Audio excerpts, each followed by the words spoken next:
ആ പ്രഭാവതിയെ പറ്റിച്ച് കുറച്ച് രൂപയുണ്ടാക്കിയ സന്തോഷത്തില്ല നിങ്ങളുടെ അമ്മയും പെങ്ങളും. ഈ അമ്മ എപ്പോഴും ഇങ്ങനെയാ, മോളടുത്തുണ്ടായാലും എന്നെ വിളിക്കൂ. നീ എവിടെയായിരുന്നു ഇതുവരെ? ഒന്ന് ഉറക്ക വിളി കേട്ടെന്ന് കരുതി നിന്റെ വായിലെ മുത്തൊന്നും താഴെ വീഴില്ലല്ലോ. എനിക്കൊരു നല്ല കാപ്പി വേണം. ആ, എനിക്ക് ചായ മതി, നല്ല ചൂട് വേണം. ചായയും കാപ്പി മാറി മാറി എടുക്കാൻ ഇതെന്താ ഹോട്ടലാ? നീ അമ്മയോടും പെങ്ങളോടും പറഞ്ഞേരെ എന്റെ സ്വഭാവം മാറ്റരുതെന്ന്. കാര്യം അവരെന്റെ അമ്മയും പെങ്ങളുവാ. അവരെനിക്ക് ശരിക്കും അറിയാം. നീ ഇങ്ങനെ നിന്നു കൊടുത്താ അവര് രണ്ടുപേരും കൂടി നിന്റെ തലയിൽ കയറി നിരങ്ങും. അതുകൊണ്ട് എന്റെ മോള് നോക്കിയും കണ്ടൊക്കെ നിന്നാ മതി. അമ്മയ്ക്ക് ഷുഗറിന്റെ അസുഖം വരാതെ നോക്കണ്ടേ, പഞ്ചസാര വേണ്ട. ഞാനിപ്പൊ പാറപ്പുറത്തിരുന്നാലും കാശ. അത്ര നല്ല സമയ, രാജയോഗമല്ലേ. ഇപ്പൊ തന്നെ വെറുതെ കിട്ടിയ 3 ലക്ഷം രൂപ നിന്റെ പേരിൽ ഫിക്സഡ് ഡെപ്പോസിറ്റ് ഇടാൻ പോവുക. ഇതെന്താ ഒരു കപ്പ് എനിക്കില്ലേ? ഭർത്താവിന്റെ അമ്മയെ പരിചരിക്കാം, അത് നാട്ടുനടപ്പ്. പെങ്ങളെ കൂടി പരിചരിക്കണമെന്ന് വെച്ചാ തളർവാദം ഒന്നും പിടിച്ചിട്ടില്ലല്ലോ. നല്ല ചക്ക പോലെയല്ലേ ഇരിക്കുന്നത്. തന്നെ അങ്ങെടുത്ത് കുടിച്ചാ മതി. എന്താ മധുരായിട്ടില്ലേ? അമ്മയ്ക്ക് ഷുഗറാണെന്നാ ചേട്ടൻ പറഞ്ഞത്. ഷുഗർ നിന്റെ അമ്മയ്ക്കാടി. മോളെ രേണു, നിന്റെ അമ്മയ്ക്ക് എറിഞ്ഞൊടിക്കാനായി നിന്റെ അച്ഛൻ വാങ്ങിക്കൊടുത്ത ഒരുപാട് പാത്രങ്ങൾ ഇവിടെ കാണും. വെറുതെ ഇരിക്കുകയാണെങ്കിൽ ഇതൊക്കെ തൂത്ത് വൃത്തിയാക്കിക്കോ. ഇല്ലെങ്കിൽ ഈ പൊട്ടിച്ചിതറിയ ചില്ലൊക്കെ നിന്റെ അമ്മയുടെ കാലിൽ തന്നെ കുത്തി കയറും. അത് പിന്നെ നിനക്കൊരു ജോലിയായി തീരും. ഹലോ, ഞാനാ ശേഖരൻകുട്ടി. എന്ത് വേണം? കമ്പനിയിൽ നിന്ന് കാശ് വെട്ടിച്ച കേസിൽ എന്നെ പോലീസ് ചോദ്യം ചെയ്തു. മറ്റേ 3 ലക്ഷത്തിന്റെ കാര്യം എനിക്ക് പറയേണ്ടി വന്നു. പോലീസ് അവിടെ എത്തുമെന്ന് ഉറപ്പാ. പണം അവിടെ ഇരിപ്പുണ്ടെങ്കിൽ ഉടനെ മാറ്റിക്കൂ, അല്ലെങ്കിൽ തട്ടിപ്പിന് കൂട്ടുനിന്ന് പറഞ്ഞ് നിങ്ങളെ അകത്താക്കും. ശേഖരൻകുട്ടി, അബദ്ധമൊന്നും കാണിക്കരുത്. ഞാൻ രൂപ തന്നേക്കാം. ഇനി എന്റെ കയ്യിൽ തന്ന പ്രശ്നമാവും. ഒരു കാര്യം ചെയ്, ദാക്ഷായണി അമ്മയ്ക്ക് കൊടുക്കാൻ ഏൽപ്പിച്ച രൂപയാണ്. ഇനി അത് അവിടെ കൊടുക്കുന്നതാണ് സേഫ്. എന്താ മുറിവാലായി? ആ കാശ് തിരിച്ചു കൊടുത്തില്ലെങ്കിലേ ചിലപ്പോ കേസും പുക്കാറും ആവും. ചങ്കു, ചങ്കു, ഇയാൾ ഇത് എവിടെ പോയി കിടക്കുന്നത്? ഞാനിവിടെ ഉണ്ട്. ഉടനെ ഞാൻ ദാക്ഷായണിയമ്മയുടെ വീട് വരെ പോണം. ഇയാളിത് എവിടെ പോണത്? ദാക്ഷായണിയമ്മയുടെ വീട്ടിലേക്ക്. അയ്യോ, അതല്ല. ആ പ്രഭാവതി തന്ന 3 ലക്ഷം രൂപ അവിടെ കൊണ്ടുപോയി കൊടുക്കണം. ഒന്ന് വേഗം ആവട്ടെ. കാശ് അതെന്റെ ഉണ്ടല്ലോ അല്ലേ?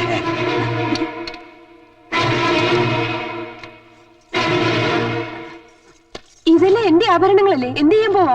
എടീ, ഇത് നിനക്ക് സ്ത്രീധനം തന്നൊന്നുമല്ല. നിന്നെ ഈ വീട്ടിൽ കയറ്റിനെ എനിക്ക് പാരിതോഷം തന്നതാ. ഇതിൽ പകുതി എനിക്കാ. ഇത് ഇനി ഇവിടെ ഇരിക്കുന്ന അപകടം.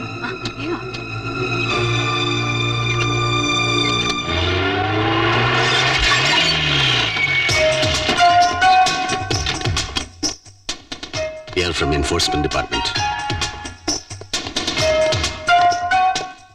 ആരാ? എന്താ വേണ്ടേ? ഈ വീടും സെർച്ച് ചെയ്യണം. ഇവിടെ ആവുന്നില്ലല്ലോ. നിങ്ങളുടെ പേരിൽ ഒരു പരാതി കിട്ടിയിട്ടുണ്ട്.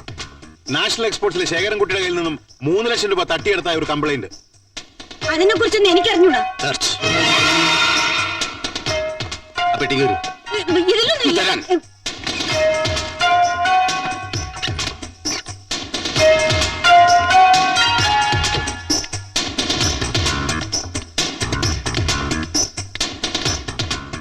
വിശാലം, നീ പറഞ്ഞ 3 ലക്ഷം രൂപ ഞാൻ അവിടെ കൊണ്ടുപോയി കൊടുത്തു. പിന്നെ നീ പോലീസും പട്ടാളൊക്കെ ആർക്കാ കൊടുത്തത്? ദാക്ഷായണി അമ്മയ്ക്ക്.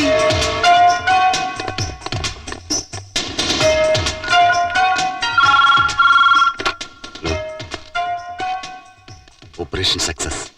3 ലക്ഷം ദാക്ഷായണിയമ്മയുടെ വീട്ടിലെത്തി. Very good, proceed.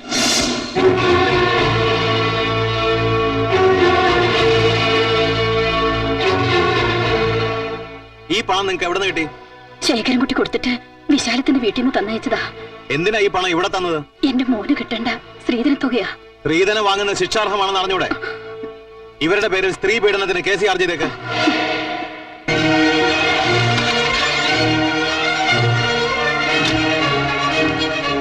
മോനെ രഘു, നീ വന്നറിഞ്ഞ് ഇങ്ങോട്ട് പോകുന്നതാ. ഒത്തിരി തെറ്റ് ചെയ്തവളാ ഞാൻ. എന്നോട് പൊറുക്കണോ? മക്കൾ രണ്ടാളും എന്റെ കൂടെ വീട്ടിലേക്ക് വരണം. മോളെ, ഇനി നിന്നെ ഞാൻ നുള്ളി നോവിക്ക പോലും ഇല്ല. ഞങ്ങൾ ഈ വഴി വയനാട്ടിലോട്ട് പോവാ. നിങ്ങൾ പോയാ പിന്നെ ഞാൻ കമ്പിയിൽ എണ്ണി നരകിക്കേണ്ടി വരും. ശ്രീധരൻ മേടിച്ച കുറ്റത്തിന് എന്റെ പേര് കേസെടുത്തിരിക്കുകയാണ്. നിങ്ങൾ വേണം എന്നെ രക്ഷിക്കാൻ. ടീച്ചറെ, എനിക്ക് മാപ്പ് തന്ന് എന്റെ പിള്ളേരെ എന്നോട് പറഞ്ഞയക്കണം. രഘു, അമ്മയുടെ കണ്ണീര് കണ്ടില്ലേ? അവർക്ക് കുറ്റബോധമുണ്ട്. നിങ്ങൾ അവരോടൊപ്പം കുറച്ചു ദിവസം കഴിഞ്ഞിട്ട് പോയാ മതി. അമ്മ പറഞ്ഞുകൊണ്ട് ഞങ്ങൾ പോവാം. പക്ഷെ വീട്ടിൽ ചെന്നാലേ ഇവരുടെ വിധം ഇനിയും മാറും. അതെ, കോടതിയിൽ നിന്ന് ജാമ്യം കിട്ടാത്ത കേസാ ഈ ശ്രീധന പ്രശ്നം. ഒരു 10 കൊല്ലം വരെ കഠിന തടവ് ഉറപ്പാ. മര്യാദക്കിരുന്നാൽ രക്ഷിക്കാൻ ഞങ്ങളൊക്കെ കാണും. ഇല്ലെങ്കിൽ ഗോതമ്പുണ്ടേ നിന്ന് അഴി എന്നേണ്ടി വരും. ഇനി ഞാൻ ഒരു തെറ്റും ചെയ്യൂല. ചെയ്താൽ ഗോതമ്പുണ്ട, അത്ര തന്നെ. എല്ലാം എടുത്തോണ്ട് പോയപ്പം ചിലത്തൊക്കെ സമാധാനായല്ലോ. സ്വയം വരുത്തി വെച്ച വിനയല്ലേ, ഇനി കേസ് നൂലാ മലയാളം വേറെ വരും. നീ എന്നെ പേടിപ്പെടുത്താണോ? ചില ഐശ്വര്യം കെട്ട എണ്ണങ്ങൾ വീട്ടിൽ കാലെടുത്ത് കുത്തിയാ ആ വീട് മുടിയും. ആരാടി ഐശ്വര്യം കിട്ടുന്നത്? ഞാനോ? ദേ, എന്നെ എടി പൊടിന്ന് വിളിച്ചാലുണ്ടല്ലോ. നീ എന്ത് ചെയ്യും? നീ കുറച്ചു ദിവസമായി ഞങ്ങളെ തോളത്ത് കയറിയിരുന്ന് ചെവി കടിക്കാൻ തുടങ്ങിട്ട്. കൂടുതൽ വിളഞ്ഞാൽ വെച്ചേക്കില്ല ഞാൻ. അതെ, കൊന്നുകളാരും മടിക്കില്ലെന്ന് എനിക്കറിയാം. അതുകൊണ്ട് കരുതി തന്നെ ജീവിക്കണത്. നിന്നെ കൊല്ലണമെന്നുണ്ടെങ്കിലേ നീ എത്ര കരുതിയിരുന്നാലും ഇരു ചെവി അറിയാതെ നിന്നെ ഇല്ലാതാക്കാൻ എനിക്കറിയാം. എന്റെ മോനെ കൊണ്ട് നിന്നേക്കാൾ കഴിവുള്ള വലിയ ഇടത്തുനിന്ന് കെട്ടിക്കാനോ എനിക്കറിയാം. ഇവൾ എന്ത് തെറ്റാ നിങ്ങളോട് ചെയ്തത്?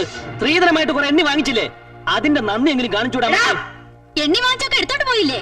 വീട്ടിൽ ചെന്ന് കുറച്ചുകൂടെ എടുത്തോണ്ട് വന്നിട്ട് ഇവിടെ നിന്ന് വിളിച്ചാൽ മതി. എന്റെ വീട്ടിൽ നേരം മേടിച്ച കാശിന്റെ പലിശയും കൂടി ചേർത്താ നീയും നിന്റെ പണിയില്ലാത്ത ഭർത്താവ് 3 നേരം വെട്ടി വിഴുങ്ങി ഇവിടെ കഴിയണത്. അങ്ങനെ തന്നെയാണ് ഞാൻ കഴിയുന്നത്. നിന്റെയൊക്കെ ദുരഭിമാനത്തിന്റെ പേരിൽ എനിക്കുണ്ടായിരുന്ന മാന്യമായ ജോലി ഇല്ലാതാക്കി എന്നെ വീട്ടിലിരുത്തിട്ട് ആരെങ്കിലും സത്യം തുറന്നു പറയുമ്പോ നിനക്ക് നിന്റെ തള്ളക്ക് സഹിക്കണില്ലല്ലേ? നിനക്ക് എന്താ അർഹതയുണ്ടോ എന്റെ മോളെ അടിക്കാൻ? ഞാനുള്ള ഭർത്താവായതുകൊണ്ട്. ഓ, തന്നോടുള്ള ഒരു ഭർത്താവിന്റെ വില നിങ്ങൾക്ക് അറിയില്ലല്ലോ. കൺഗ്രാറ്റുലേഷൻസ്. ഇതുപോലെ ഞാൻ ഇവിടെ കാരണത്ത് കൊടുത്തിരുന്നെങ്കിൽ ഇവിടെ പണ്ടേ ഒതുങ്ങിയാണ്. അതിന് ഇനിയും സമയം വൈകിട്ടില്ല.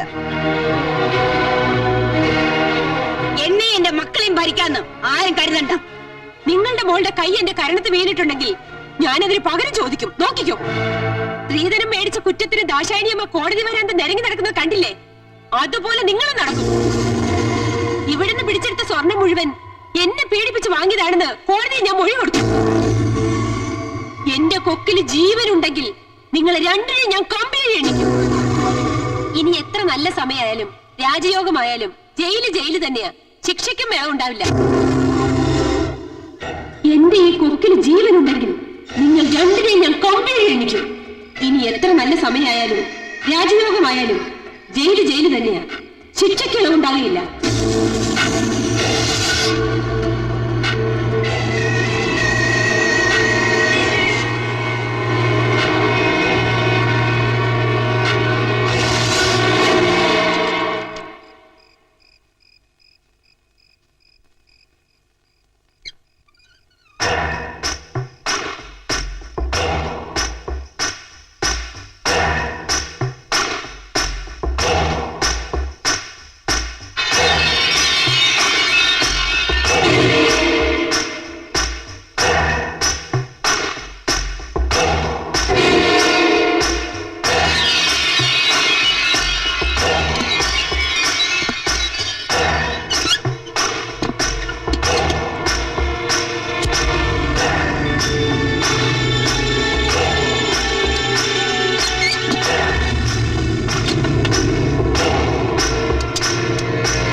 മോളെ രേഖേ, രേഖേ, മോളെ രേഖേ, അയ്യോ രേഖേ, അയ്യോ രേഖേ, അയ്യോ എന്താ?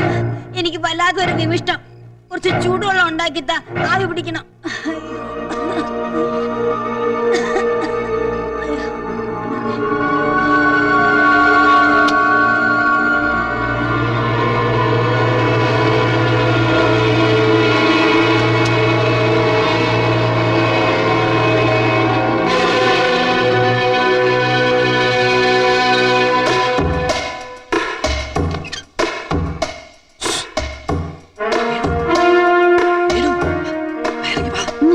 ഇറങ്ങി വരാല്ലേ പറഞ്ഞു.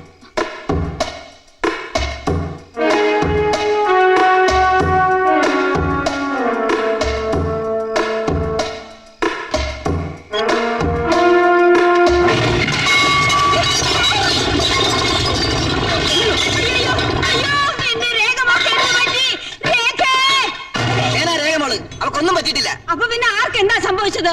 അതെ, പ്രേമേന്ദ്രൻ കണ്ടതുകൊണ്ട് ഇവിടെ ആർക്കൊന്നും സംഭവിച്ചില്ല. കൊല്ലാൻ വേണ്ടിയാണല്ലേ കള്ളസ്നേഹം കാണിച്ചുകൊണ്ട് എന്റെ ഭാര്യ വിളിച്ചത്. ശാലം,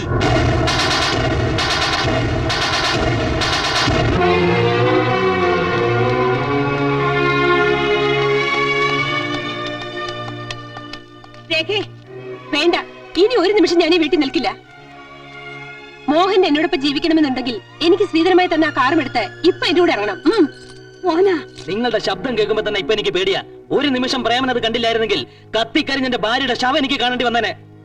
ഇനി ഒരിക്കലും ഒരു അമ്മ മകൻ ബന്ധവും പറഞ്ഞ് എന്റെ അടുത്ത് വന്നേക്കരുത്. പാടി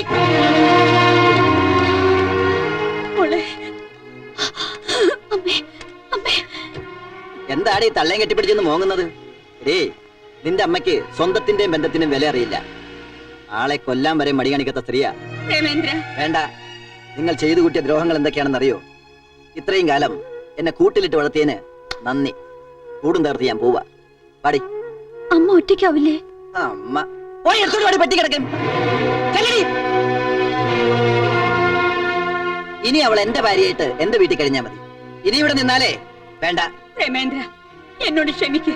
ഞാൻ ചേട്ടാ, ഓ, എന്റെ കല്യാണത്തിന് സ്ത്രീധനമായി തന്ന കാറിന്റെ കീ ഇതെടുത്ത് പരണത്ത് വെച്ചോ. പ്രേമേന്ദ്ര, പുറകെ നിന്ന് വിളിക്കരുത്. അവര് മുന്നിൽ നിന്നാലും പിന്നിൽ നിന്നാലും ശകുനപ്പിഴയാ. തിരിഞ്ഞു നോക്കാതെ പാടി.